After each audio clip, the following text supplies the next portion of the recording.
নমস্কার, আমি মধু। আমি চলে এসেছি মধুর গল্পের আসরে আপনাদের জন্য একটা নতুন গল্প নিয়ে। বন্ধুরা, একটা রিকোয়েস্ট আছে।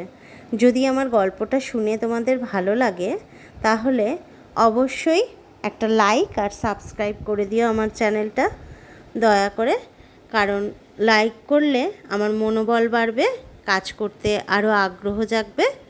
আর সাবস্ক্রাইব করলে আমার চ্যানেলটা বড় হবে। তোমাদের আশীর্বাদে আমি আরও অনেক নতুন নতুন গল্প বানিয়ে নিয়ে আসবো তোমাদেরই জন্য। তাহলে গল্পটা শুরু করি। 2 বছর হলো অচিন্তা একটা চাকরি পেয়েছে রাইটার্স বিল্ডিংয়ে। টানা চাকরি করেছে 2 বছর। সপ্তাহে একদিন ছুটি থাকে তার, বাকি দিনগুলো কামাই ছিল না। একাই থাকে নিউ আলিপুরের ফ্ল্যাটে, তাই সে কাজ নিয়েই সারাদিন ব্যস্ত থাকে। কিন্তু একদিন সে অফিস থেকে ফিরে এসে ভাবে, না, লাইফটা কেমন বোর হয়ে উঠেছে। সেই একই রোজ নামচা, সকালবেলা হলেই উঠে স্নান করে মুখে কিছু দিয়ে অফিসে যাও, সারাদিন কাজ করো, আর সন্ধেবেলায় বাড়ি ফিরে হয় ফোন না হয় টিভি দেখা, তারপর ডিনার সেরে বিছানায়। ওই একইভাবে চলছে টানা 2 বছর ধরে। কোথাও যাওয়া হয়নি অনেক দিন। কোথা থেকে বেরিয়ে আসলে খুব ভালো হয়। এই 2-3 দিনের জন্য পাহাড়ে গেলে খুব ভালো হয়। সে ঠিক করে সে দার্জিলিং যাবে। এই ভেবে সে তার পরের দিনই অফিসে গিয়ে 3 দিনের ছুটির অ্যাপ্লিকেশন জমা করে। ছুটি মঞ্জুরও হয়ে যায়। রাতে ফ্ল্যাটে সে লাগেজ গুছিয়ে তাড়াতাড়ি শুয়ে পড়ে। খুব ভোরবেলায় ভোর সে বেরিয়ে পড়ে দার্জিলিংয়ের উদ্দেশ্যে। বাসে করেই দার্জিলিং যাবে ঠিক করে। বাসে করে দার্জিলিং যেতে 10-12 ঘন্টা সময় লাগে। দার্জিলিংয়ে পৌঁছে চারপাশের পাহাড় আর গাছগাছালির শোভা দেখে মনটা তার আনন্দে দুলে ওঠে। কিছুক্ষণ খোঁজাখুঁজির পর সে একটা হোটেলও পেয়ে যায়। পৌঁছতে বেলা প্রায় 12টা-1টা বেজে গিয়েছিল। তাই হোটেলে পৌঁছে গরম জলে প্রথমেই স্নানটা সেরে নেয়, তারপর লাঞ্চ করতে বেরিয়ে পড়ে। মাংসের ঝোল আর গরম গরম ভাত। লাঞ্চ সেরে তাড়াতাড়ি হোটেলে ফিরে আসে। হোটেলে ফিরে সে বিছানায় শুয়ে পড়ে। শুতেই তার 2 চোখে ঘুম এসে যায়, কারণ সারাদিনের জার্নি, ক্লান্ত ছিল সারা শরীর। অনেক ভোরবেলা উঠতেও হয়েছে তাকে, তাই ঘুম থেকে উঠতে একটু দেরিই হয়ে যায়। বেজে যায় প্রায় বিকেল 5টা, কিন্তু তখনও আলো ছিল। তাই মনে মনে ভাবলো, একটু বেরিয়ে আসি, আজকের দিনটা আর নষ্ট করব না, অল্প একটু এদিক ওদিক করেই চলে আসব ভেবেই হোটেলেরই একটা লোকের সাইকেল ধার করে সে বেরিয়ে পড়ে। যাওয়ার সময় হোটেলের মালিক অবশ্য তাকে জিজ্ঞাসা করে, কোথায় চললেন বাবু? একটু পরেই সন্ধে নামবে, আজ না বেরোলে হতো না? কাল ভোর বেরিয়ে পড়তেন। পাহাড়ি জায়গায় সন্ধে নামার পর কেউ বেরোয় না। অচিন্তা বলেছিল, কেন, কিসের জন্য? ভূতের ভয় নাকি জন্তু জানোয়ার? ভূত আমি মানি না, বিশ্বাসও করি না। আর তাছাড়া আমি বেশি দূরে যাব না, একটু ঘুরেই চলে আসবো তাড়াতাড়ি, আপনি চিন্তা করবেন না। এই বলে সে বেরিয়ে পড়ে সাইকেল নিয়ে। চারদিকের মনোরম দৃশ্য দেখে তার চোখ মন দুটোই তৃপ্তিতে ভরে যায়। আর এই সৌন্দর্যের মোহে পড়ে সে অনেকটা দূরে চলে আসে। এর মধ্যে সন্ধেও নেমে আসে। আকাশ জুড়ে মেঘ করেছিল, 2-1 ফোঁটা বৃষ্টিও পড়তে শুরু করেছে। তখন সে ভাবে, আমি যদি এখন হোটেলে ফিরে যাই পুরো ভিজে যাব। তার থেকে বরং কোথাও একটু দাঁড়িয়ে যাই, বৃষ্টি বন্ধ হলে তারপর ফিরে যাব হোটেলে। এই ভেবে সে এদিক ওদিক দেখতে থাকে যে কোনো বাড়িঘর দেখা যায় কিনা যেখানে একটু আশ্রয় নেওয়া যায়। কিন্তু সে খেয়াল করেনি সে চলতে চলতে একটা জঙ্গলের মধ্যে এসে পড়েছে।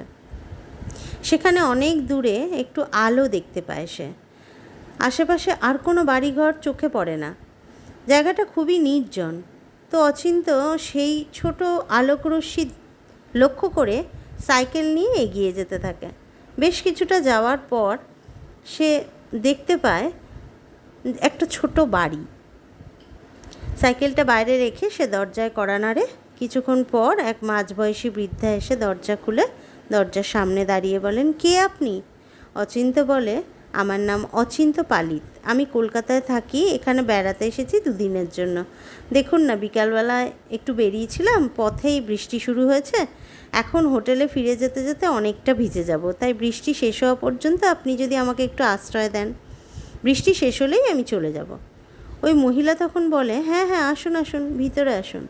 অচিন্ত ভিতরে ঢুকে দরজা দিয়ে ঢুকেই তার চোখে পড়ে একটা ডাইনিং রুম, আর ডাইনিং রুমের একপাশে একটা রান্নাঘর, তার পাশে বাথরুম, উল্টো দিকে মানে ডাইনিংয়ের ডান দিকে রয়েছে একটা বড় ঘর, আর ঘরটার ঠিক পাশেই একটা কাঠের সিঁড়ি উঠে গেছে দোতলায় ছাদে যাওয়ার। মহিলা মানে মিসেস মিত্র বলেন, আপনি বসুন, দাঁড়িয়ে কেন, আমি আসছি একটু, এই বলে সে ঘরের ভেতরে চলে যায়। অচিন্ত পাশে থাকা সোফাটার উপর বসে পড়ে। ঘরে জোরালো আলো নেই, রান্নাঘরে একটা ছোট লম্ফবাতি জ্বলছে শুধু। সেই অল্প আলোতেই সে খেয়াল করলো ডাইনিংয়ের একপাশে একটা ছোট ডাইনিং টেবিল আছে, আর তার সঙ্গে দুটো চেয়ার। তেমন কোনো আসবাবপত্র আর তার চোখে পড়ল না। মিসেস মিত্র ঘর থেকে বেরিয়ে এলেন, হাতে ছিল একটা সাদা পাঞ্জাবি আর পায়জামা। বললেন, এটা আমার স্বামীর, নিন, এটা পরে নিন, আপনি অনেকটা ভিজে গেছেন। এই ভেজা জামা কাপড় নিয়ে বেশিক্ষণ থাকলে শরীর খারাপ করবে। অচিন্ত হাত বাড়িয়ে ওগুলো নিয়ে বলল, অনেক ধন্যবাদ, কিন্তু আমাকে আপনি বলবেন না, তুমি করে বলুন, আমি আপনার ছেলের বয়সী হব। এই শুনে মিসেস মিত্র মুখে একটু হাসি টেনে বলল, বেশ, তাই হবে, এখন যাও তো, তাড়াতাড়ি গিয়ে চেঞ্জ করে নাও, বলে ডাইনিংয়ের বাম দিকে হাত উঠিয়ে বলল, ওটা বাথরুম। আমি যাই, একটু চায়ের জল বসাই। চা খাও তো? অচিন্ত বলল, হ্যাঁ, আমি চায়ের পোকা, দিনে 4-5 কাপ হয়েই যায়, কোনো দিন তার বেশিও হয়ে যায়, আর দার্জিলিংয়ের চা সে তো অমৃত। এই বলে সে বাথরুমে ঢুকে পড়ে। কিছুক্ষণ পর ভিজে জামা কাপড় ছেড়ে মিসেস মিত্রের দেওয়া পাঞ্জাবি পায়জামা পরে সে বাইরে এসে সোফায় বসে। মিসেস মিত্র ততক্ষণে চা নিয়ে চলে এসেছেন, সাথে ছিল চানাচুর আর বিস্কুট। অচিন্ত চা খেতে খেতে জিজ্ঞাসা করে, আপনি এখানে একাই থাকেন? আর কাউকে দেখছি না তো। মিসেস মিত্র বললেন, হ্যাঁ, আমি একাই থাকি। অচিন্ত বলে, আপনার এই নির্জন জায়গায় একা একা থাকতে অসুবিধা হয় না, অস্বস্তি হয় না? আশেপাশে তো বাড়িঘর কিছুই দেখলাম না আসার পথে। মিসেস মিত্র বলেন, না, আমার কোনো অসুবিধা হয় না, অভ্যেস হয়ে গেছে, বহু বছর আছি তো এখানে, থাকতে থাকতে এই নির্জনতা আমার ভালো লাগে। তা তোমার বাড়ি কোথায়? অচিন্ত বলে, আমার বাড়ি হুগলি জেলায়, সেখানেই গ্রামের বাড়িতে বাবা মা থাকেন, আর আমি কলকাতায় একাই থাকি একটা ফ্ল্যাটে চাকরির জন্য। মিসেস মিত্র বলেন, তো বিয়ে শাদী করেছো না একাই রয়েছো এখনও জীবনে? অচিন্ত বলে, না না, সবে 2 বছর হলো চাকরি পেয়েছি, এখনও বিয়ে করা হয়ে ওঠেনি। এইসব টুকটাক কথায় কথায় রাত বাড়তে থাকে। রাত প্রায় 7:30 বেজে যায়। মিসেস মিত্র বলল, অনেকটা রাত হয়ে গেল, আজ আর তোমার হোটেলে ফিরে কাজ নেই। একে পাহাড়, তারপর জঙ্গলের রাস্তা, বিপদ কখন কিভাবে কোথা দিয়ে আসবে বোঝা যায় না, কিন্তু তুমি বরং আজ রাতটা এখানেই থেকে যাও, সকালে চলে যাও যদি তোমার অসুবিধা না থাকে। অচিন্ত বলল, আমার অসুবিধা নেই, আপনার যখন কোনো অসুবিধা নেই আমি থাকতে রাজি আছি। মিসেস মিত্র বললেন, আচ্ছা ঠিক আছে, দেখি তোমার জন্য কি রান্না করা যায়, এই বলে তিনি রান্নাঘরে চলে যান। অচিন্ত বলে, দেখুন তো, আমি এসে আপনাকে বিব্রত করলাম, আমার জন্য আবার রান্না বসাতে হবে। মিসেস মিত্র বললেন, আরে না না, আমিও তো খেতাম রাতে, রান্না তো আমাকে করতেই হতো, তোমার জন্য নয়, 1 মুঠো বেশি করেই নিলাম চাল ডাল, খিচুড়ি বসালাম, বৃষ্টির দিন, কি তুমি খিচুড়ি খাও তো? অচিন্ত বলল, হ্যাঁ হ্যাঁ, দারুণ, জমে যাবে আজ, খুবই খাই, খুব ভালোবাসি আমি, খিচুড়ির সাথে পাঁপড় ভাজা, বৃষ্টির দিনে আর কি চাই। এই বলতে বলতে ঘরের আলো জ্বলে উঠল। মিসেস মিত্র রান্নাঘর থেকে বললেন, ওই কারেন্ট এলো। আর বলো না, এখানে এই এক সমস্যা, শুধু ঘন ঘন কারেন্ট চলে যায়। অচিন্ত জিজ্ঞাসা করলো, আপনার রোজের বাজার কোথা থেকে করেন? মিসেস মিত্র বলল, এখান থেকে 2 মাইল হাঁটলেই একটা আদিবাসীদের গ্রাম আছে, ওরা রোজ সকালে এখান থেকেই বাজারে যাওয়া আসা করে, ওদেরই টাকা দিয়ে দিই হাতে, আমার দরকারি জিনিসপত্র ওরাই এনে দেয়, না করে না, আমায় খুব ভালোবাসে, কখনো সখনো আমি নিজেও যাই ওদের সাথে, অসুবিধা হয় না। বলতে বলতে দেওয়ালে একটা টিকটিকি ডেকে উঠল। অচিন্ত শুনেই বলল, ওই টিকটিকি আমি একদম সহ্য করতে পারি না, আমার ঘরে দেখলেই মেরে ফেলি, মিসেস মিত্র কথাটা শুনে অবাক হয়ে বললেন, সে কি, তুমি টিকটিকি মেরে ফেলো? তুমি জানো টিকটিকি ঘরের লক্ষ্মী হয়, ওদের মারতে নেই। অচিন্ত্য বলে, দূর দূর, আমি ওইসব কুসংস্কার মানি না। মিসেস মিত্র তখন জিজ্ঞাসা করেন, তুমি এগুলোকে কুসংস্কার বলছো? তুমি তাহলে ভূত ভগবান কিছুই বিশ্বাস করো না? অচিন্ত্য বলে, না না, ওইসব গ্যাজাখুরি গল্পে আমার কোনো দিনই বিশ্বাস ছিল না। আমি মনে করি মানুষই একমাত্র সত্য, কারণ মানুষকে আমরা দেখতে পাই, তার কাজ দেখতে পাই। তাছাড়া দেখুন না, খারাপ ভালোর বিচারও তো মানুষই করে, আদালত আছে তার জন্য। মানুষের প্রাণ রক্ষা করার জন্য ডাক্তার আছে। বিপদে পড়লে একটা মানুষ এসে একটা মানুষের পাশে দাঁড়ায়। আজ যেমন আপনি আমায় সাহায্য করলেন। ওই ভূত আর ভগবান দুটোরই অস্তিত্ব নেই, কোনো দিন ছিলও না। এসব দুর্বল মনের বিকার মাত্র। আমার ওসবে বিশ্বাস নেই। মিসেস মিত্র খুব অবাক হয়ে তাকিয়ে থাকলেন অচিন্ত্যর দিকে। বললেন, তোমরা আজকালকার ছেলেপিলে, তোমরা এইসবে বিশ্বাস নাই করতে পারো।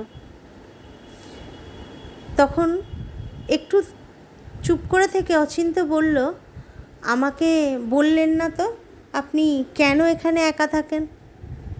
আপনার যদি কোনো বলতে অসুবিধা না থাকে তাহলে আমার শুনতে বেশ ভালোই লাগবে। বলুন না কেন একা থাকেন?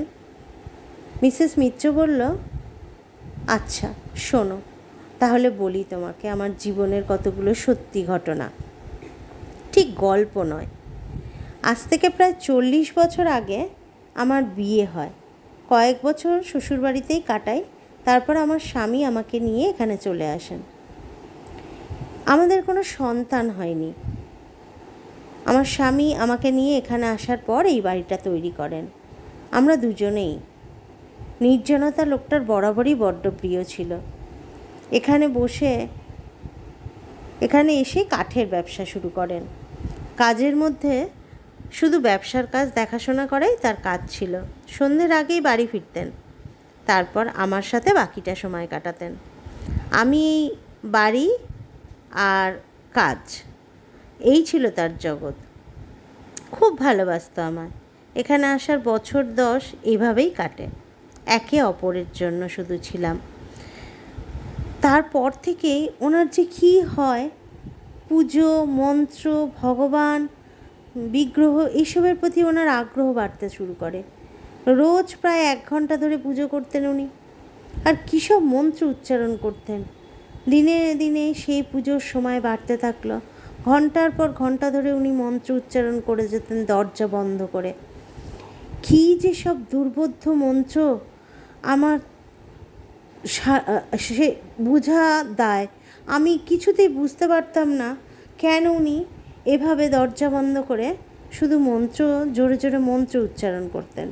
এভাবে চলতে থাকে বেশ কয়েকদিন। ব্যবসা তখন অবস্থা ভালো নয়, কারণ ব্যবসা দেখাশোনার কাজ বন্ধ হয়ে গিয়েছিল বহুদিন। ব্যবসা পড়তে লাগলো। এই দেখে আমি বাধ্য হয়ে ব্যবসার কাজ দেখাশোনা করতে নিজেই চলে গেলাম। এইভাবে টানা 3 মাস চলল। উনি খাবারটা নিতেই বাইরে বেরোতেন, আবার ভেতরে গিয়ে দরজা বন্ধ করে দিতেন।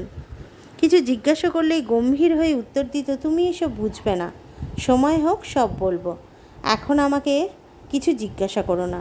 এভাবে 3 মাস কেটে যাওয়ার পর একদিন ব্যবসার কাজ সেরে সন্ধ্যের একটু পরেই আমি বাড়ি ফিরে দেখি আমার সদর দরজাটা হাট করে খোলা, আর ভিতরের ঘরের দরজাটাও খোলা।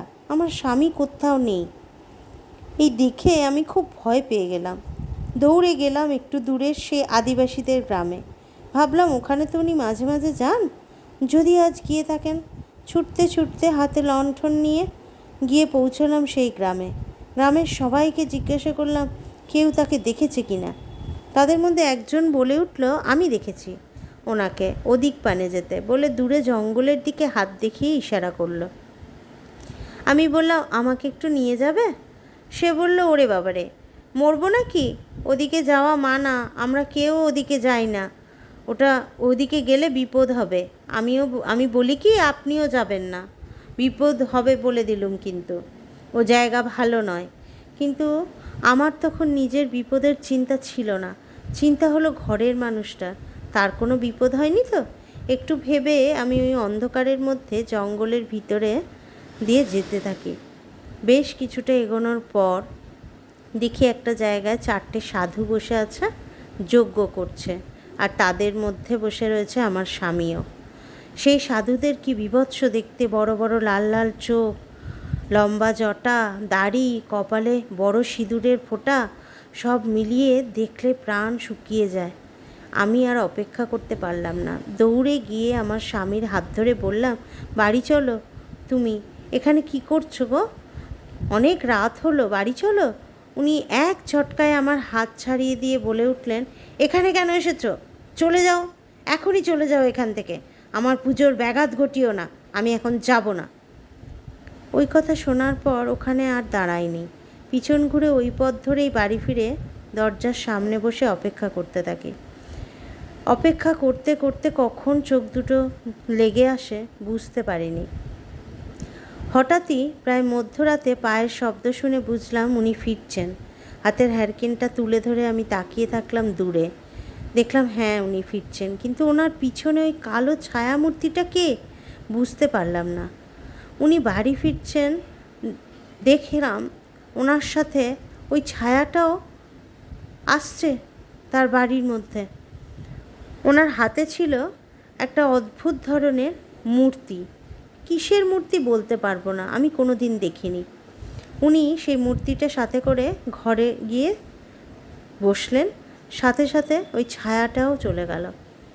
আমি পিছন পিছন গিয়ে ঘরে ঢুকতে যাব, হঠাৎ করে এক হাতের ধাক্কায় আমি অনেকটা দূরে ছিটকে গিয়ে মাটিতে পড়লাম।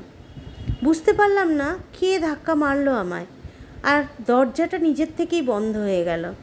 অনেকক্ষণ ওইখানে ওইভাবেই চুপ করে বসে থাকলাম অবাক হয়ে। প্রায় ভোরবেলার দিকে দরজা খুলল আমার স্বামী। দরজা খুলে আমাকে বলল, ঘরে এসো, কাজ আছে। গত 3 মাস পর আমার স্বামী আমাকে ঘরে যেতে বলেছে, শুনে মনটা ভালো হয়ে গেল। ঘরের দরজার সামনে যেতেই একটা ভোটকা বিশ্রী গন্ধে আমার সারা শরীর গুলিয়ে উঠল। দেখলাম ঘরের চারিদিকে উচ্ছিষ্ট নোংরা ভর্তি হয়ে আছে, জানলা দরজা বন্ধ। সেই বন্ধ জানলা দরজার মধ্যে দিয়ে এই বীভৎস গুমটো গন্ধটা উঠে আসছে। এই বীভৎস পরিবেশে লোকটা এতদিন থাকলো কি করে ভেবেই খুব অবাক হলাম। দেখলাম ওইসবের মধ্যেই একপাশে একটা দেবী মূর্তি আছে, তাকে অদ্ভুত দেখতে, প্রদীপ জ্বলছে তার সামনে। আমাকে আসতে দেখে হাতের ইশারায় আমাকে তার পাশের আসনটা দেখিয়ে বসতে বলল। আমি বসলাম। মন্ত্র উচ্চারণ শুরু করলো। মন্ত্র উচ্চারণ চলল বেশ কিছুক্ষণ ধরে। তারপরে একটা হঠাৎ করে দেখলাম ধারালো ছুরি বের করে উনি দেবীর পায়ে ঠেকিয়ে আমার দিকে ঘুরে দাঁড়ালেন। উনি হাতে এমনভাবে ছুরিটা ধরেছিলেন, আমার দেখে মনে হলো উনি আমাকেই ওটা দিয়ে মারতে চান। এক ধাক্কায় সাথে সাথে আমি তাকে সরিয়ে দিলাম। আমার ধাক্কা সে পড়ে গেল, ছিটকে গিয়ে পড়ল দরজায়। দরজার কোণাটা ওনার মাথায় লাগলো। মাথায় লাগার পরই গলগল করে রক্তে ভরে গেল সারা জায়গাটা। আর উনি চিৎকার করে বলে উঠলেন, আমার আর 2টো বলির প্রয়োজন, 2টো বলি দিলে তবে সিদ্ধি লাভ হবে, 2টো বলি দিলে তবে সিদ্ধি লাভ হবে। এই কথা বলে উনি মারা যান। 2টো বলির প্রয়োজন ছিল তার। কথা বলার পর মিসেস মিত্র বললেন, একটু চুপ করে থেকে আমি প্রতিবারই তাকে নিরাশ করি, কিন্তু আজ আর ফেরাবো না। আর মাত্র একটা বলির প্রয়োজন, আর তার সমস্ত আয়োজন আজ প্রস্তুত। এতক্ষণ এক নিঃশ্বাসে খুব মন দিয়ে ঘটনাগুলো শুনছিল অচিন্ত। সে হঠাৎ বলে উঠল, একটা বলি কেন? ওনার তো 2টো বলির প্রয়োজন ছিল। শুনে মিসেস মিত্র হাসলেন। তার হাসিটা খুব অদ্ভুত লাগলো। বললেন, উনি মেঝেতে পড়ে যেতে যেতে ছুরিটা আমার বুক লক্ষ্য করে ছুঁড়ে দিয়েছিলেন। তার লক্ষ্যভ্রষ্ট হয়নি। হঠাৎই কারেন্টটা চলে যায়, জমাট অন্ধকার নেমে আসে ঘরটায়। ঘরটা অস্বাভাবিক ঠান্ডা মনে হয় অচিন্তর। শুনতে পায় ছাদের ওপর কে যেন হেঁটে বেড়াচ্ছে, পায়ের শব্দ হচ্ছে, তারপরই দরজায় জোরে জোরে কড়া নাড়ার শব্দ হয়েই চলেছে। এইবার সিঁড়ি দিয়ে কারোর যেন নেমে আসার শব্দ পায় অচিন্ত। অত্যন্ত ঘাবড়ে গিয়ে সে ঘামতে থাকে দরদর করে, কাঁপা কাঁপা গলায় বলে ওঠে, তার মানে আপনি আপনি জীবিত নন? এটা বলতে বলতে তার জিভ আড়ষ্ট হয়ে আসে, চোখের সামনে অন্ধকারটা আরও গাঢ় হয়ে ওঠে, শরীরটা শিরদাঁড়া দিয়ে হিম শীতল স্রোত বয়ে যায়। মিসেস মিত্র তখন হা হা হা হা করে অট্টহাস্য করে হেসে ওঠে, বলেন, এসে গেছে আমার স্বামী আর তার সঙ্গীরা। অচিন্ত চিন্তা ভাবনাগুলো কেমন গুলিয়ে যায়, ভয়ে বিস্ময়ে ভাবতে থাকে, তার আজ বলি হবে, এরা বলি দেবে তাকে আজ। এই বিপদ থেকে বাঁচার কি কোনো পথ নেই? এলোমেলো হয়ে যায় তার চিন্তাগুলো মাথার মধ্যে, বুঝতে পারে না কিভাবে এখান থেকে পালাবে সে। কিন্তু তাকে পালাতেই হবে যে করে হোক, এক্ষুনি। কিন্তু কিভাবে সে বুঝে উঠতে পারে না। চারপাশে উদ্ভ্রান্তের মতন তাকাতে তাকাতে তার চোখে পড়ে যায় রান্নাঘরের খোলা জানলাটা। তার কোনো গড়াত ছিল না, ফাঁকা ছিল সম্পূর্ণ। দিকবিদিক জ্ঞানশূন্য হয়ে মনে মনে ভাবে যে একমাত্র এটাই পথ আমার বাঁচার। ছুটে যায় রান্নাঘরের দিকে, ঝাঁপ দেয় সেই রান্নাঘরের জানলা দিয়ে, আর তারপরই একটা আর্তচিৎকারে ভেসে আসে সেই দিক দিয়ে। তৃপ্তির হাসি হাসে মিসেস মিত্র। তার আর একটা মনস্কামনা, তার আর একটা মনের ইচ্ছা পূর্ণ হলো আজ। অচিন্তর জানা ছিল না রান্নাঘরের পিছনেই ছিল গভীর খাদ। মিসেস মিত্র চেয়ার ছেড়ে ওঠেন, বাইরে যান, আর সাইকেলটা ভিতরে এনে রাখেন সেখানে, যেখানে আরও অনেক পার্স, রুমাল, চটি, জুতো, এসব নানান জিনিস রাখা ছিল নানান লোকের। মিসেস অনিমা মিত্র ছিলেন আশুতোষ কলেজের সাইকোলজির টিচার। তিনি আশুতোষ কলেজে সাইকোলজির টিচার ছিলেন এবং তার পাশাপাশি গল্পও লিখতেন, ভয়ের গল্প। দু একটা গল্প তার ছাপাও হয়েছিল এক সময়, কিন্তু সেভাবে পরিচিতি গড়ে ওঠেনি। তাই যেদিন অবসর নিলেন চাকরি থেকে, উনি এই দার্জিলিংয়ে এসে এই বাড়িটা তৈরি করেন আর ঠিক করেন এবার থেকে তিনি নিজের পরিচিতি নিজেই তৈরি করবেন। তবে আর গল্প লিখে নয়, মানুষের মনে ভয় তৈরি করবে গল্প বলে। তার জন্য তিনি দরজায় ছোট ছোট ইলেকট্রিক সাউন্ড বক্স লাগিয়েছিলেন, ওই কড়া নাড়ার শব্দ তাতেই হচ্ছিল। ছাদের উপর, সিঁড়ি, সব জায়গায় ওই একই জিনিস লাগিয়েছিলেন, পায়ের শব্দ, সিঁড়ি থেকে নেমে আসার শব্দ, সব তাতেই হচ্ছিল। আর এইগুলো তিনি করেছিলেন ভয়ের আবহাওয়া তৈরি করার জন্য। এসি লাগিয়েছিলেন ঘরে আবহাওয়াটা ঠান্ডা করার জন্য। এই যন্ত্রগুলো উনি কন্ট্রোল করতেন ছোট্ট একটা রিমোট দিয়ে, চেয়ারে বসে বসে গল্প বলতে বলতে। কেমন লাগলো গল্পটা?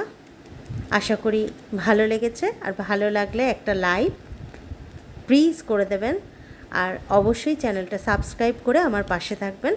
আজকের মতন আসি, আবার দেখা হবে আগামী দিন মধুর গল্পের আসর চ্যানেলে নতুন গল্পের সাথে।